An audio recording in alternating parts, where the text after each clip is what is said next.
Hello everyone, a very good evening to all of you. Am I audible? Quickly a comment yes or no. Am I visible? Am I audible? Everything clear?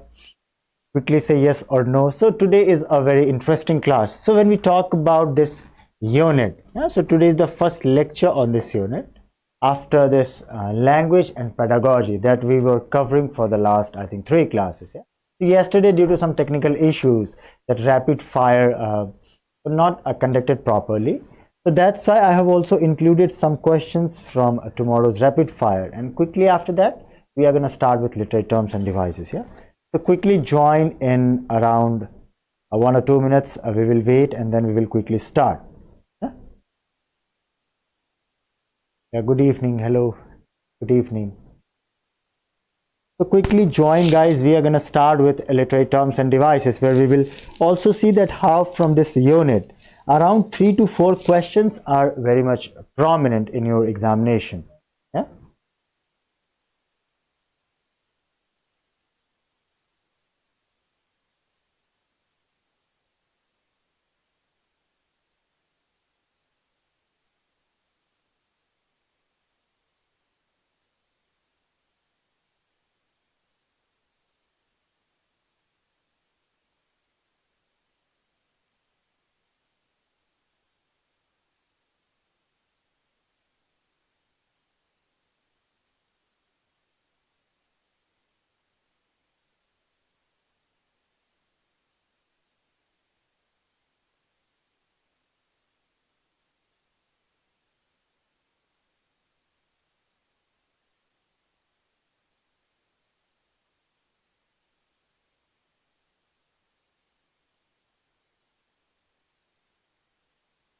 Yeah, so we will in today's class we're gonna learn about some important topics. Now, for example, when we talk about let's say the kind of statements that are very much frequent, let's say some examples from your modernist or postmodernist literature, some important quotations.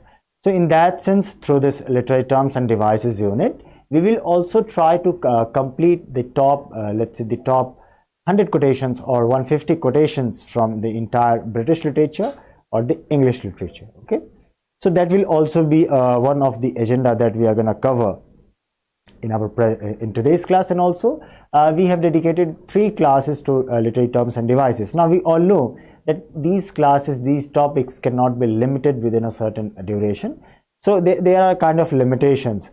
And also when we will cover British literature as a part of like Manika ma'am was doing the last time, we will also see a continuation that comes later on. I think she has completed till Chaucer. We will start with Elizabethan age, that how during the Queen Elizabeth these flourishness, these changes, all those reformation that were seen to the process of Renaissance, Enlightenment. So we are doing that part in our batch life these days. If you are not a part of the batch life, you can have a thought to it. So let us quickly see the overview of this literary terms and devices. Now when we talk about this particular topic, literary term, so literary term, something which you will find in your literature. Now what is literature? When we talk about this genre, let's say when we use this particular term English literature, what do we mean by it? What do we mean to say when we say something that is in English? Now there are a lot of branches that are attached to it, and all those branches are defined according to all those sets that are there. Now all those sets are obvious. It's a kind of arrangement, the categorical arrangement within let's say categorical arrangement within those structure that are there. So we in language and pedagogy we have seen that theory in terms of lang and parole, competence and performance. So these kind of structure are always discussed in literature and are always beautified through all those meters, through all those definitions that are there.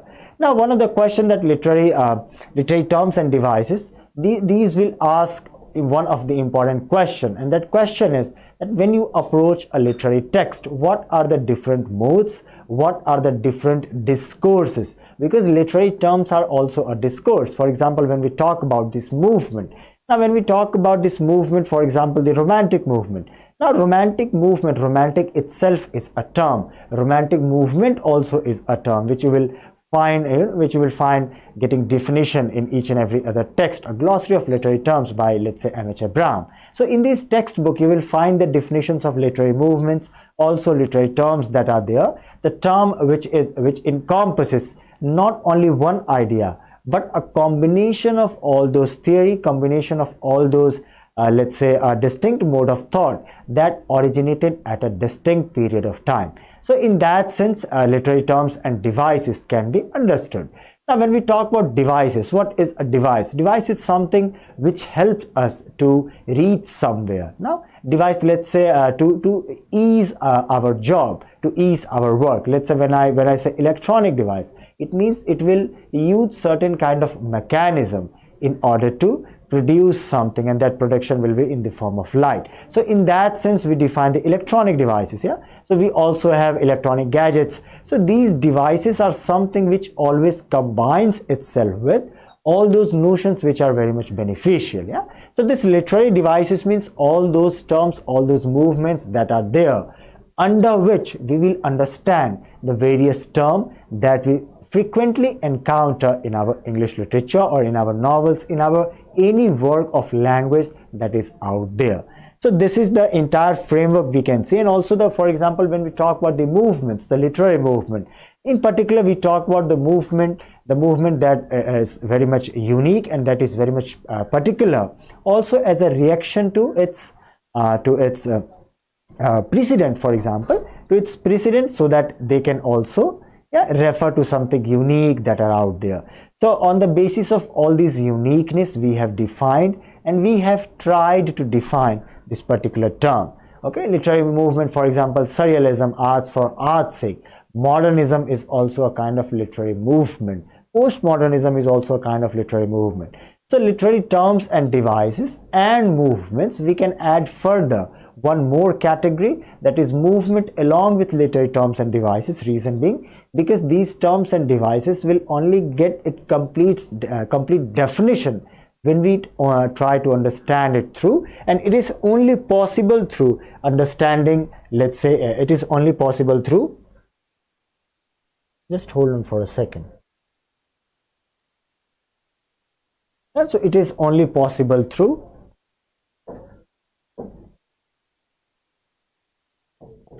the correlation, okay, the correlation that are out there. So in that lens, we will also try to discuss some important works, some important writers, and we will also discuss those terms. Let's say, for example, when we talk about, and we will see that when we discuss is about the figurative language, how all those critique of, let's say, neo-criticism, for example, I reaches, so how all these becomes very much important. This famous concept of tenor and vehicle. Now what is tenor and vehicle, we will quickly see, and let's say after going through all those questions that I have included, reason being because they were not covered in yesterday's class. So in front of you, we will quickly start with everyone, those who are here, those who are present here, kindly go through this question and arrive at a conclusion. Quickly have a look to this question and try to answer.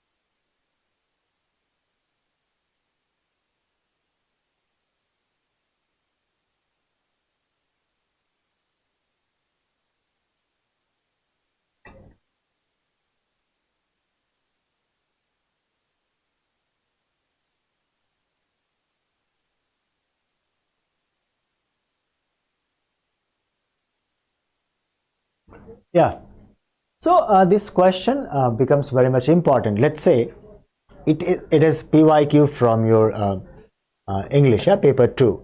Now this question, this dogma teaching method, very much important from a NET and JRA perspective, because this dogma method is very much important when we talk about the use of language in the Indian context. Now this theory, this dogma method, stresses more upon the silent reading. Remember, we have talked about the silent reading. What is a silent reading? A kind of reading where a reader will try to understand the target language. Remember this L2 language, and that L2 language will be understood through the cognition, yeah, and these cognition will happen through the mode of writing.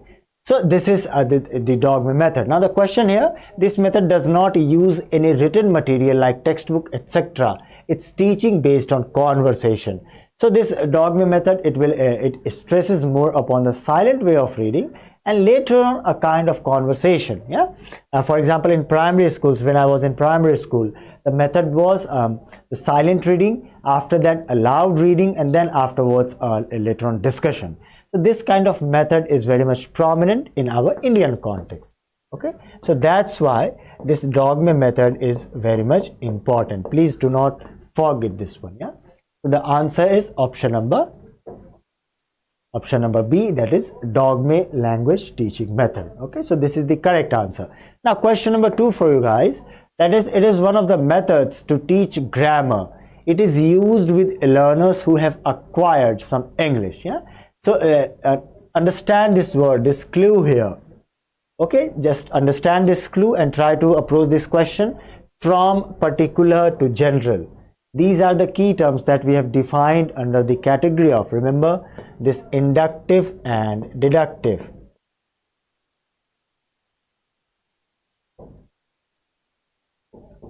Inductive and deductive. We have talked about it, yeah? So the answer to this question is 1 from the 4. Kindly go through it and try to answer the question.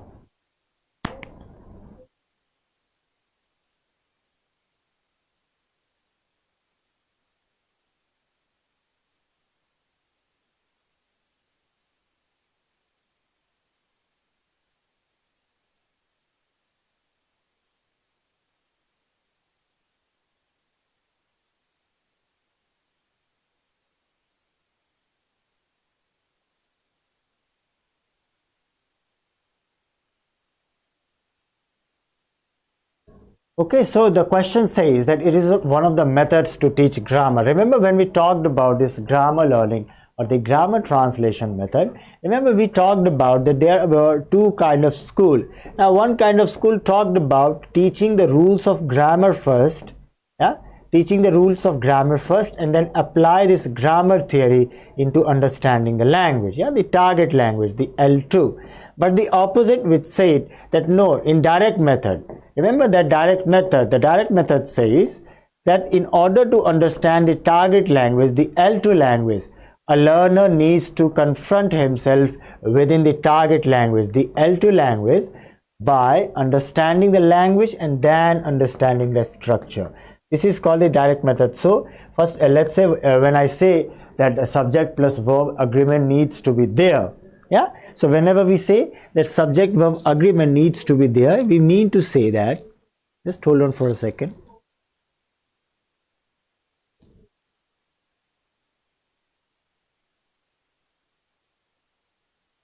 So when we say that we have a grammar, then let's say, for example, we say that this is the rule of the noun, or this is the example of a pronoun. So when we talk about this grammar, when we talk about this grammatical structure and then try to understand the language, then it is called here, what it is called? It is called the learning of L2, yeah, the newly acquired language through alternative approach. But when we approach through this direct method, remember this behaviorism, we discussed about behaviorism, and behaviorism said that there is a kind of structure which a learner need according to his surrounding that is available to him or her. So in that sense, the direct method is exactly opposite to it, yeah. So this direct method means that first of all I will write a sentence to you guys, and then I will talk that this is an example of verb because it is talking about a kind of action there. This is a subject because it is the kind of element which is performing the action. On which the action is performed will be called the object. So these kind of theory we have talked about, yeah. So in this method we move from particular to general. So particular to general. Remember this particular to general. It means we are approaching from where? From here. Here we are inventing and we are trying to move from particular to general in inductive approach. Remember, in deductive approach you try to use the language, the knowledge that is there in order to reach a conclusion. So here is all the available knowledge that is to you and you are narrowing down the language. This is the top down approach. Yeah, deductive, you are deducing something, you are arriving to a conclusion. Yeah, so the answer to this question is from particular to general. Then it will be what will be the answer? Quickly comment here. What will be the answer? The teacher explains the rule first and then give example. Talking about the rule first and then giving example. Remember this here. We are talking about the rule first, the grammar, and then language. It means we are talking about this deductive method here. We are deducing it. We are trying to understand the whole grammar, and after understanding the whole grammar, we are trying to form these sentences like I was doing when I was in primary and pre-primary. So that was the method through which L2 language or the target language can also be defined or can also be learned. Yeah.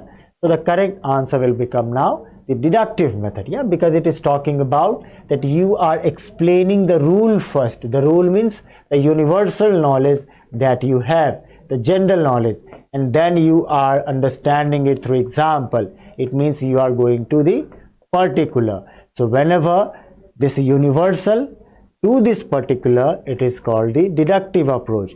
This individual to broadening down and to this general, this is called the inductive approach, application to the wider population.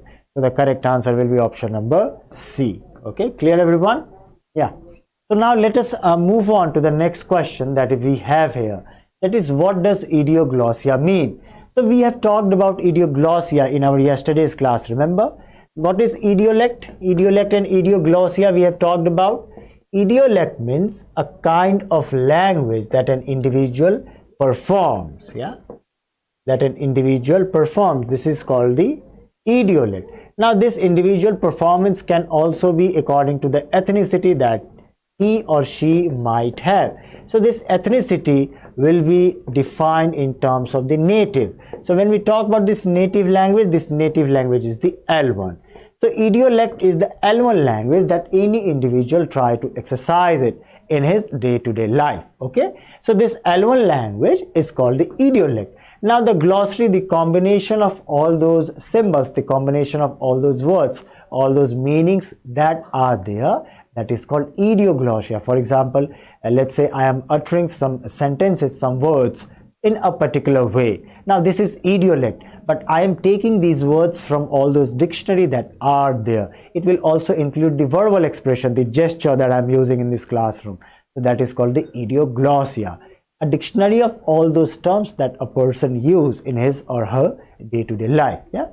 So what does idioglossia mean? It refers to the speech habits of particular person and the individualized style of speaking. It can refer to the way you speak, your gesture or your unique way while you speak. So option number 1, it refers to the language of a small group, community, friends. Among with speech, it can use gesture and expressions too. Number C, it refers to a language which has structural and social meaning in society. And D number, language spoken by minors. So we are sure that D is not the right answer. Now from 1, 2 and 3, what will be the correct answer? We have just now discussed that idiolect is an individual.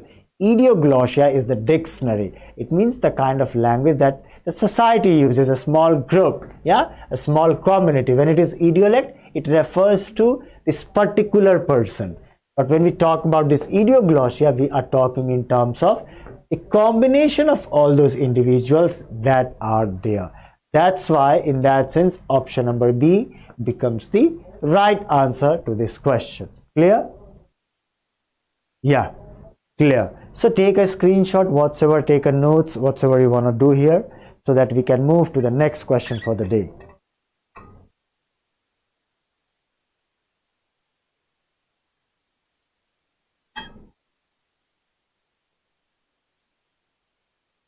So this idioglossia is also a part of your literary terms and devices. Okay, so we will also discuss in detail about this idioglossia there.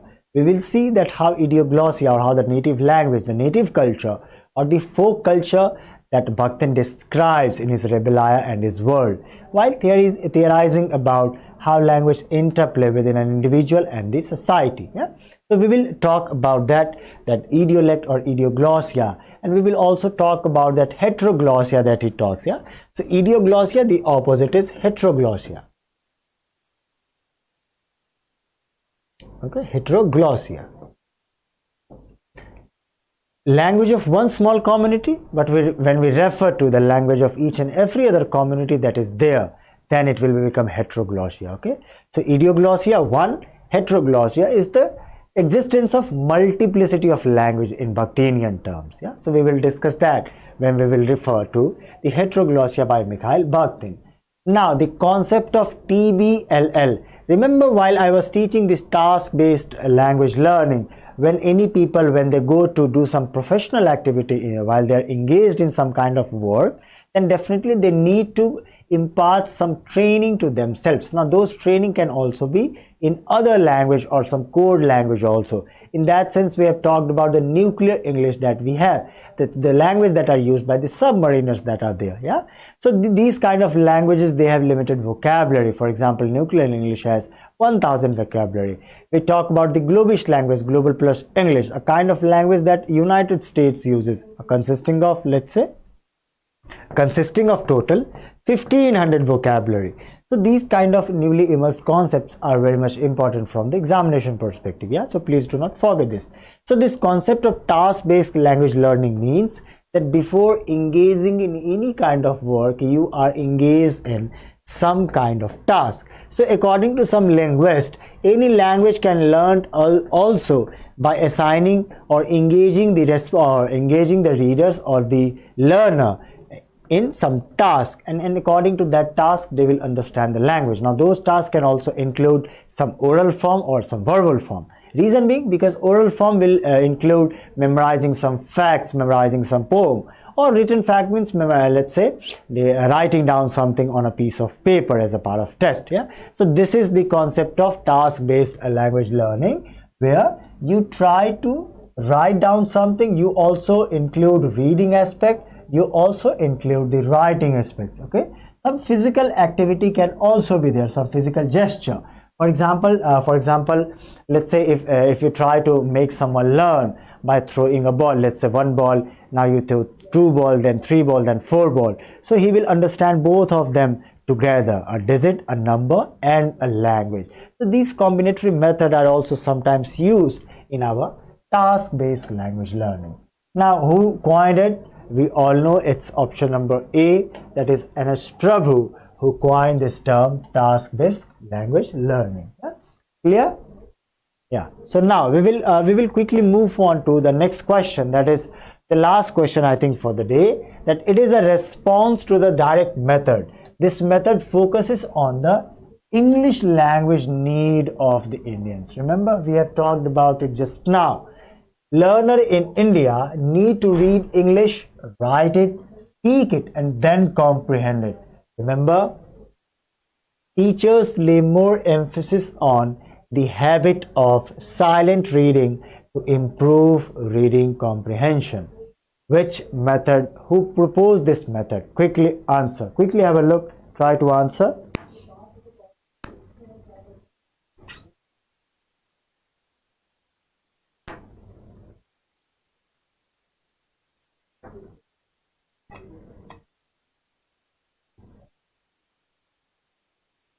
Yeah. So this is Dr. West method. Remember, we talked about two methods very much important. This TBLLL, task-based language learning, and Dr. West method. Please do not forget these methods, because these are very much important when we talk about the acquisition of L2 language. Okay, L2 language, the target language that a learner try to learn.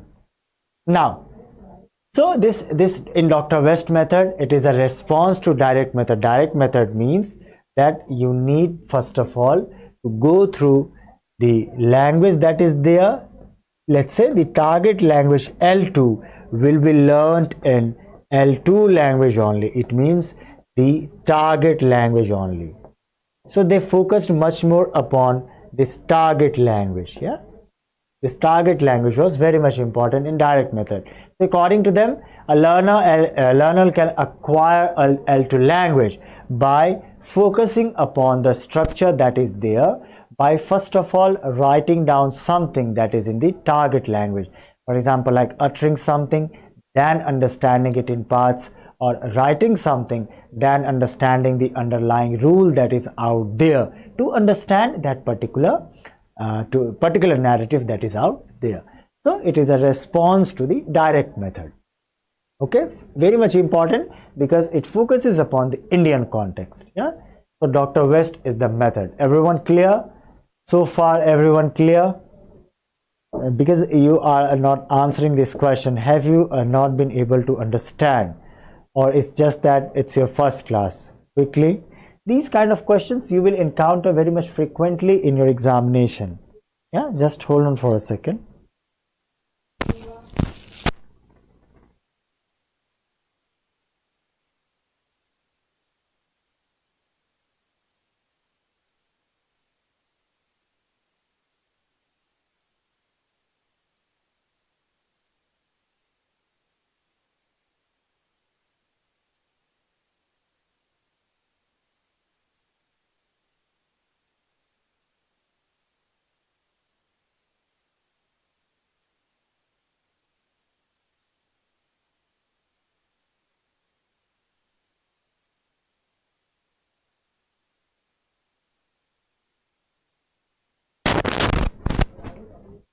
Okay, please do remember this TBLL and the Dr. West method, very much important from your examination perspective. Okay, yeah. So now we will quickly move on to, I think, yeah, literary terms and devices. Yeah, we will quickly move on. Now, what is a literary device? One of the important questions that we need to ask before we understand it. And in the introductory part, we have we had just a basic understanding that a literary device is something. Device means something that perform a specific kind of performance. Yeah, a specific kind of role, you can say here. For example, this alliteration, this personification, this metaphor, the simile, they all itself carries with them the function with which they are ascribed to. For example, when we will talk about simile and metaphor, in simile we are referring to that external references. The meaning is external to it. That extent, not inherent in it, but rather an external references that is there, and it is formally used or written like that she is beautiful like a rose. Yeah, so this explicit comparison, explicit means something that is external. So this explicit, this rule or a kind of function that this particular word simile carries itself with, and this, after knowing that this is a simile, we are better able to understand the language that is there in the narrative in its proper sense. So this is the literary terms, a kind of vehicle, a kind of tool, like literary criticism, like also literary theory, which help us analyze or understand a written piece that is out there. For example, like we have so many literary theories, for example, like Marxism, feminism. So these kind of theories asks these questions, and like those questions, literary device helps us to answer. Let's say if I talk about that, how did John Milton uses the figurative language in his work, the Paradise Lost, John Milton, in his Paradise Lost. Now what you will do, you will first of all understand all of the literary devices or all those vehicles which are carrying itself with some kind of meaning. Yeah, some kind of meaning that is there. So that is called the role. Yeah, to analyze, and analyzing through the function that itself, that is carries with itself. Yeah, so one of the essential questions that we need to ask, that what kind of literary devices that we need to understand, because when we talk about understanding a text, when we talk about understanding understanding a particular structure, then we are talking also about that what kind of tools you will need in order to decode this everything that you need to know. Okay, so this everything that you need to know will always carries itself with all those tools that is very much important for it, and also very much helpful in also to understand the language that is there. For example, when I write a sentence here that my heart is like a rose, yeah, my heart is like a rose. Next one,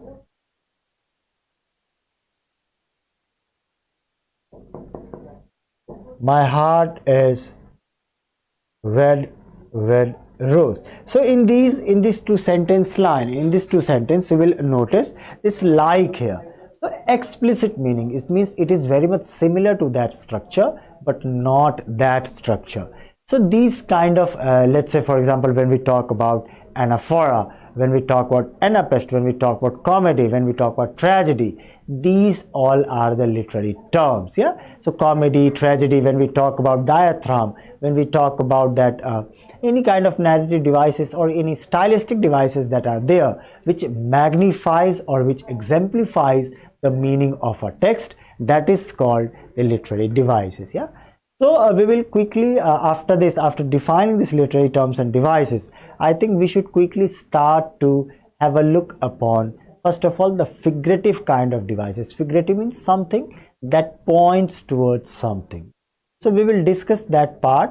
Just take a screenshot of it, or everything that you want to write down here, quickly write it down.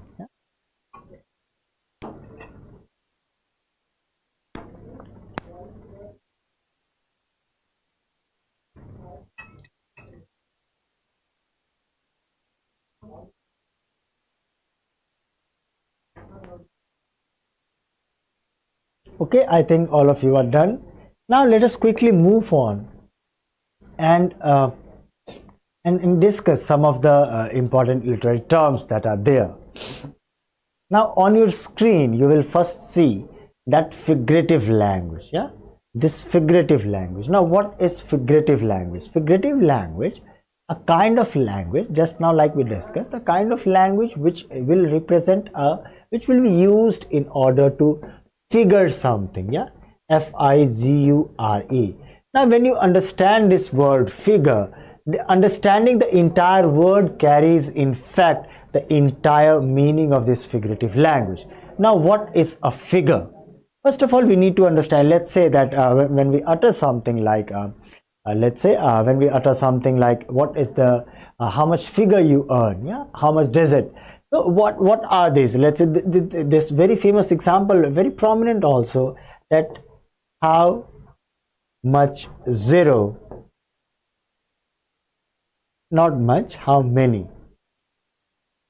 zeros in salary, or how many zeros in earning. Yeah, so it is an indirect way to ask what is your earning. Yeah, but how many zeros will try also, and it will also carry itself with the meaning that it is referring not only not to a common person or a middle class who is there, but to a person who is very much wealthy, who is very much rich. Because let's say when we talk about 30 or 40 or 50, okay, this 50, let's say 60, this 60 is we can say that it is maybe common, but 70 is not common, 80 is not common. So when we talk about this language, when we talk about this particular sentence, that how many zeros in your salary, it means we are also referring with it the kind of money, the kind of wealth that any particular person possesses. So this is the figurative language. When we talk anything by using the figure, it means something that it highlights. Okay, something that it highlights. Okay, now this figurative language, it was very much popularized, we all know, by Aristotle, by Socrates, but one person popularized it. What is the name of the person? Quickly. Yeah, it's just hold on for a second, just hold on. Yeah, so this This figurative language, it was popularized by a famous person, Quintinon. Remember this work, Institutes of Oratory. Remember this work, please do not forget it. Institute of Oratory, O-R-A-T-O-R-Y, by Quintinon, Q-U-I-N-T-I-L-O-N. Yeah. So he divided this language into two parts, into literal. Okay, literal meaning means, let's say, whenever there is a kind of group who disagrees with that word, always words always carries meaning itself, yeah, with it. So they all disagree. Let's say one kind of philosopher argued that word will always have a literal meaning. It means whatsoever meaning that is there in the dictionary. Okay, but later on he understand it, and he highlighted this, Quintinon, he highlighted that word also carries itself with some kind of meaning which is not very much explicit to it, but kind of explanation which is one of the many. Now one of the many means that, let's say in simile we are saying that she is as beautiful as a rose. She's beautiful like a rose. It means we are comparing the beautifulness with one rose. But when I say that he was roaring like a lion in the battlefield, now we are not only attributing the roaringness of lion, but also all those physical characteristics or all those attributes that are associated with being a lion, a ferocious, brave, very much courageous. Yeah. So these kind of languages, they always have not only literal, but we can say the figurative. Now he further categorized this figurative language into, let's say, a simile and a metaphor. We just now have discussed about simile and metaphor. Simile is a kind of comparison which is explicit in nature. Okay, explicit means it will refer to some external object. The qualities will not be inherent in that particular structure, in that particular closed space that we talk about. Okay, and what is a metaphor? A metaphor is a reference to one of the many dissimilarities between the object, but assigning the similarities on the basis of qualities, the internal qualities, the intrinsic, yeah, the intrinsic quality. There are two terms, extrinsic and intrinsic. So this literal is extrinsic, external. And when we talk about this figurative, we talk about intrinsic. Okay, please do remember, because they can ask this question in your, let's say, pick the odd one out in your examination. Yeah, so please do remember this fact. Now after this we have, let's say, tenor and vehicle. Who defined tenor or vehicle? Anyone? Tenor and vehicle will be it was defined by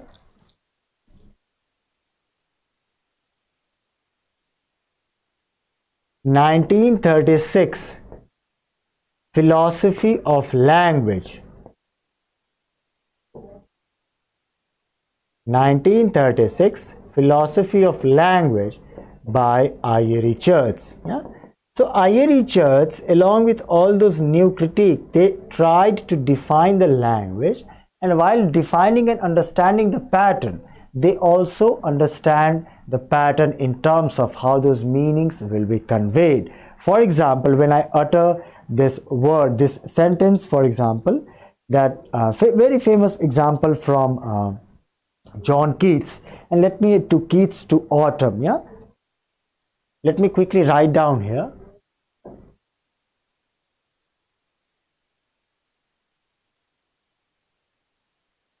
When he famously exclaims, the land, the England, yeah, and he later on describes this land and England having an eyes which was glazing upon this writer.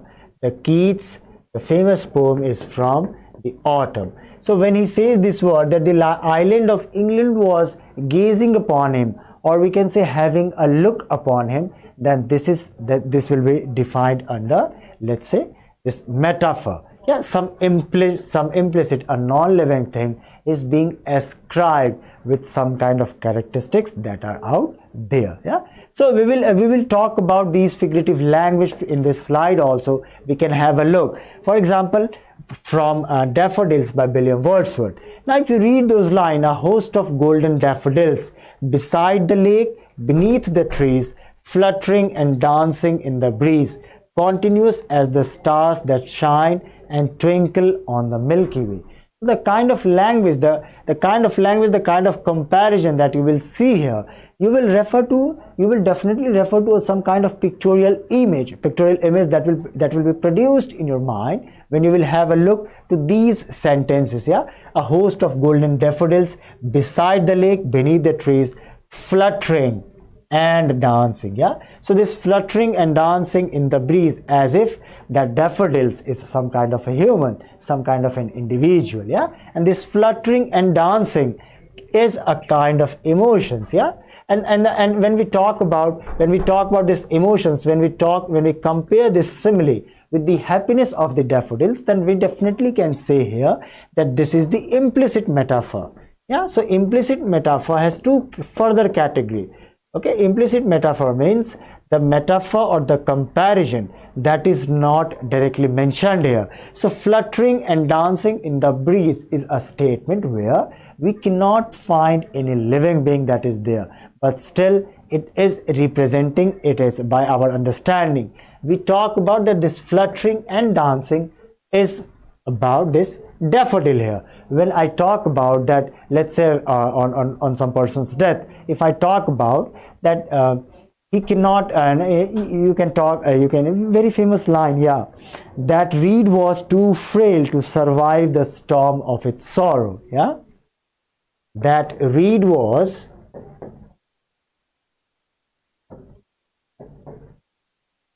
too fragile.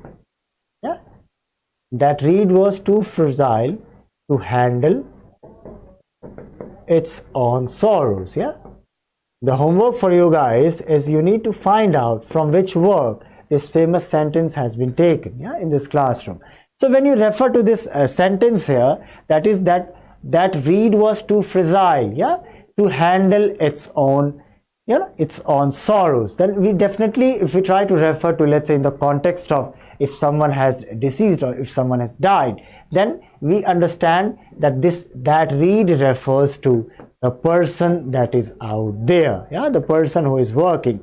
Now let's say when I say like this, that Ram is working there, yeah, Ram is working there, yeah, and again you will see here that he is having a physique like and whatsoever you can describe, and then you will say that physique built like some or some ranges of, and let's say if you try to describe it with some colossal term, you can compare it with all the structures that are there. Now it will depend upon the kind of degree to which you will try to apply it. So this application through the imagery and the appeal to the sensory image is called the imagery and the sensory language in the figurative part. So figurative means something that it will figure out, that it will represent, but one of the representation is the sensory, the senses that are out there which can be felt. So this fluttering and dancing we can feel because we can relate ourselves the happiness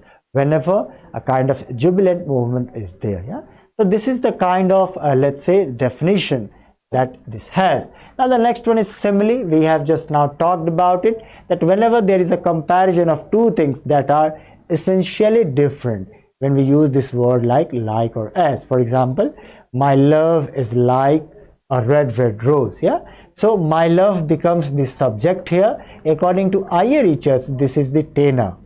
Okay, and like a red rose, this becomes the subject. Yeah, no, this becomes not the subject, this is the vehicle, the metaphor. Yeah, vehicle, the metaphor. So according to IFAS, each and every, and this tenor is subject here. Okay, please do remember this. So IFAS practically argues in his work that in any particular sentences, when we talk about the meaning, there is always a subject that is there, and subject will always carries itself with the metaphorical sense that is there, and in that metaphorical sense we can identify what is the subject for which that particular simile has been used. So in this case, oh my love, so this my love is used here in such a way as if it is a living being. So oh my love is like a red rose. It means this red rose is the vehicle here, is the metaphor here. What is the tenor? Who is the subject? This love is the subject, because love is like a red rose. So I. Richards defined this, and while he was defining, he defined, like for example, the dead metaphor, a metaphor which has been used so many times and it's so common that it has become a cliche. It no more surprises us. Yeah. So figurative language, according to Russian formalism, we have also seen a kind of language which will surprise the reader through the process of, what is the process? Through the process of defamiliarization. So that defamiliarization, the figurative language that we have discussed, then this figurative language I was talking about, the simile, the metaphor, the synecdoche, or whatsoever other thing that is there. Yeah. So we have covered till metaphor, simile. We have tried to introduce the various literary terms in our today's class. So we will continue from here, and 2 days in a row we will discuss some important questions, and we will also, along with it, we will discuss some PYQs that was there when we talk about understanding a concept or trying to answer a concept which are very much frequent in your examination. So do join tomorrow again at 4 p.m. Yeah, do join tomorrow again at 4 p.m. and we will continue from here. Yeah, take care, happy learning, and stay safe.